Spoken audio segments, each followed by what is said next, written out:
நான் ஸ்வஸ்திகா அருளிங்கம் மக்கள் போராட்ட முன்னணியின் சார்பிலே இன்று நாங்கள் கியூபன் உயர்ஸ்தானிகத்தின் முன்னால் பேசிக்கொண்டிருக்கின்றோம்.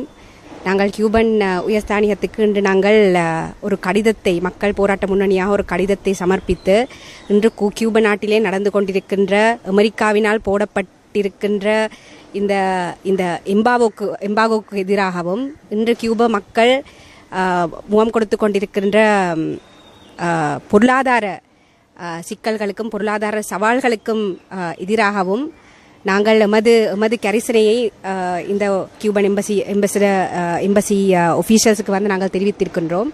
குறிப்பாக இன்று கியூபன் மக்கள் முகம் கொடுக்கின்ற சவால்களுக்கு இலங்கை மக்களாக நாங்கள் அவர்களுக்கு என்ன விதத்தில் எமது ஆதரவை தெரிவிக்கலாம் என்றும் என்ன விதத்தில் எமது உதவிகளை தெரிவிக்கலாம் என்றும் எமது அரசினாலும் எமது மக்களினாலும் நாங்கள் எவ்வாறு கியூபன் மக்களுடன் எமது ஆதரவை தெரிவிக்கலாம் என்ற விடயத்தை தான் இன்று பேசிக்கொண்டு வந்திருக்கின்றோம்.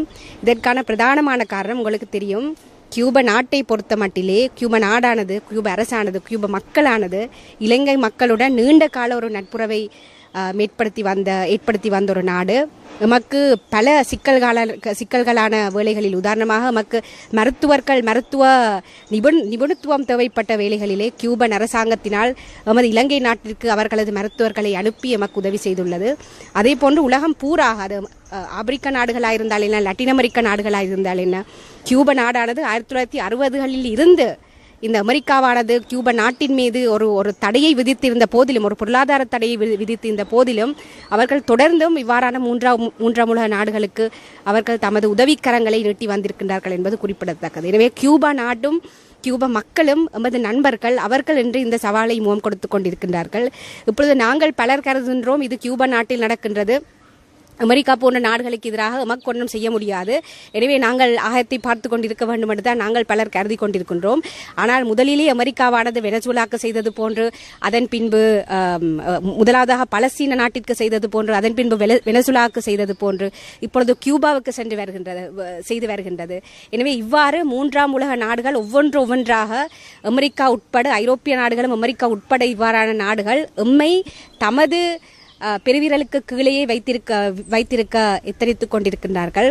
இவ்வாறு நாங்கள் தொடர்ந்தும் பார்த்து இருந்தோமானால் அடுத்ததாக எமக்கும் இவ்வாறான சவால்களும் இவ்வாறான அச்சுறுத்தல்களும் இவ்வாறான ஒடுக்குமுறையும் எமக்கும் முகம் கொடுக்க வேண்டி வரும்.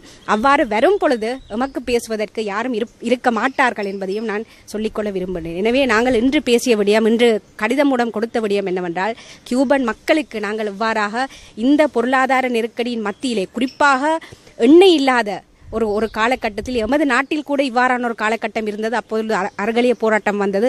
எனவே எமக்கும் எண்ணெய் இல்லாத விடயம், மின்சாரம் இல்லாத விடயம், அதன் வேதனை எமக்கும் தெரியும். கியூபா நாட்டிலே இன்று மக்கள் உணவுக்கு தட்டுப்பாடாக இருக்கின்றது, மருந்துகளுக்கு தட்டுப்பாடாக இருக்கிறது.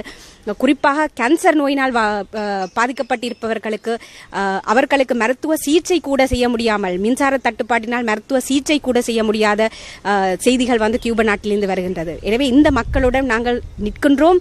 எமக்கு முடிந்தளவு எமது ஆதரவை, எமது மக்கள் உங்களுக்கு ஆதரவை கொடுப்பார்கள் என்று சொல்லிய செய்தியைத்தான் நாங்கள் இன்று கடிதம் மூலம் கொடுத்துவிட்டு வந்திருக்கின்றோம். நன்றி.